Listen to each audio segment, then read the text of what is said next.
કમરતોડ રસ્તાની તસવીરો આવી સામે શહેર લોકો પરેશાન। રાજ્યમાં વરસાદ બાદ અનેક રસ્તાઓ બિસ્માર બન્યા છે। વલસાડ, રાજકોટ, અમદાવાદ અને ભરૂચમાં અનેક વિસ્તારોના રસ્તાઓ કમરતોડ અને મણકાભાંગ બની ગયા છે। રસ્તે રસ્તે ખાડા પડતા વાહન ચાલકોને ભારે હાલાકીનો સામનો કરવો પડ્યો છે અને એના જ કારણે અનેક સ્થળોએ અકસ્માતનું જોખમ પણ વધ્યું છે। પ્રથમ વાત વલસાડની। વલસાડ જિલ્લામાં પ્રથમ વરસાદની જ અનેક રસ્તાઓનું ધોવાણ થયું। સૌથી વધુ ખરાબ હાલત નાના પોંઢા અને ધરમપુર વચ્ચે વડખંભા નજીક આવેલા પાર નદીના પુલની બની। વાપી, શામળાજી અને ધરમપુર નાસિક નેશનલ હાઈવે પર આવેલા આ મહત્વના પુલ પર મોટા ખાડા પડી ગયા છે। ભારે વાહનો સહિત દરરોજ હજારો વાહનો આ પુલ પરથી પસાર થાય છે। વરસાદને કારણે ખાડાઓ વધુ મોટા બન્યા।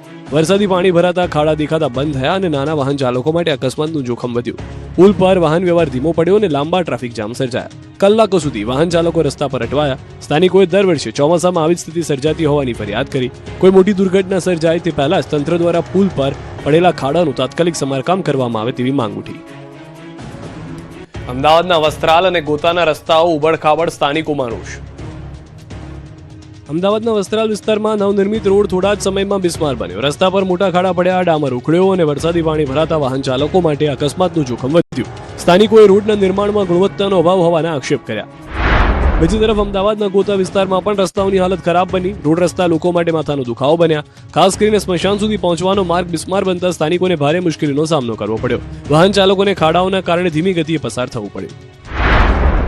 કોઈ પણ બીમાર માણસને લઈ જવું હોય તો પણ તકલીફ, દર વખત આ તકલીફ છે। કેટલી વખત રજૂઆત કરીએ, સાહેબો આવીને જોઈને જતા રહે, બીજા દિવસે થોડી ઘણી દેખાવ ખાતર માટી નાખે, પણ એનો કોઈ અમલ થતો જ નહીં કે ભાઈ કાયમનું સોલ્યુશન લાવવાનો કોઈ રસ્તો કરતા જ નહીં આ લોકો।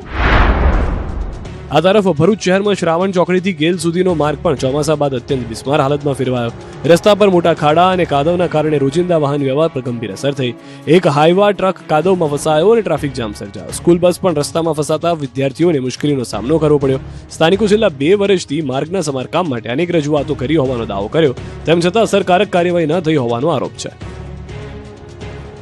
વરસાદે રાજકોટમાં રસ્તાની કામગીરીની ખોલી પોલ। રાજકોટના નજીવા વરસાદી રસ્તાઓની પોલ ખોલી। માત્ર 15 ઇંચ વરસાદ બાદ રૈયા ચોકડીથી રૈયા સ્માર્ટ સિટી તરફ જતો માર્ગ બિસ્માર બન્યો। રૈયા ગામને 2 ચૂંટણી પહેલા મહાનગરપાલિકામાં ભેળવવામાં આવ્યું હતું, છતાં આજ દિન સુધી વિસ્તારમાં રોડ રસ્તાની પૂરતી સુવિધા મળી રહી। સ્થાનિકોએ પ્રાથમિક સુવિધાના અભાવ અંગે નારાજગી વ્યક્ત કરી। બાકી તમે આગળ જો સ્માર્ટ સિટીમાં બહુ મસ્ત સરસ મજાના રસ્તા છે। અહીં તમે જાઓ રૈયામાં, ત્યાં બધા સરસ રસ્તા છે। આ એક રસ્તા સાથે જ છેલ્લા 10 વર્ષથી આ નહીં થાય છે। સ્થાનિકોએ આક્ષેપ કર્યો કે કોર્પોરેટરો રહેતા વિસ્તારમાં નિયમિત સફાઈ અને સારા રસ્તાઓ જોવા મળ્યા, જ્યારે સામાન્ય લોકોના વિસ્તારોમાં રોડ રસ્તાની હાલત બિસ્માર બની। વર્ષ દરમિયાન રોડ પાછળ કરોડો રૂપિયાનો ખર્ચ કરવામાં આવ્યો હોવા છતાં નજીવા વરસાદમાં રસ્તાઓ તૂટી પડ્યા।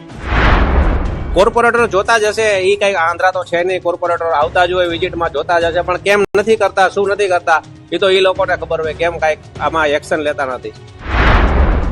હવે સ્થાનિકો કંટાળ્યા છે અને બિસ્માર રસ્તાઓનું વહેલી તકે સમારકામ કરવા માંગ કરી છે।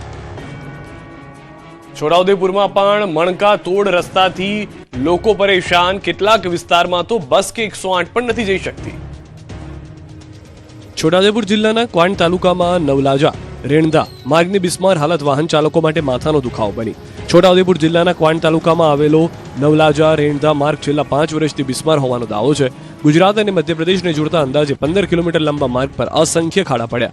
ચોમાસામાં વરસાદી પાણી ભરાતા ખાડા દેખાતા બંધ થયા અને અકસ્માતનો ભય વધ્યો। આ માર્ગ પરથી દરરોજ ખાનગી વાહનો અને ટ્રક પસાર થાય છે। બિસ્માર રસ્તાને કારણે એસટી બસ સેવા પણ અસરગ્રસ્ત બની રહી છે।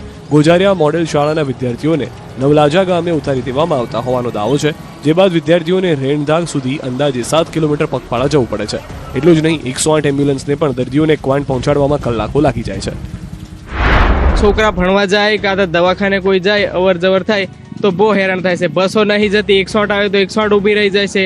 મોટા મોટા સાધનો ફસાઈ જાય છે, કોઈ ગાડી પલટી જાય છે, કેટલી નુકસાન થાય। સ્થાનિકો અને વાહન ચાલકોએ લાંબા સમયથી માર્ગના સમારકામ અને નવીનીકરણની માંગ કરી છે। માંગ નહીં સંતોષાય તો આંદોલનની ચીમકી પણ ઉચ્ચારી છે।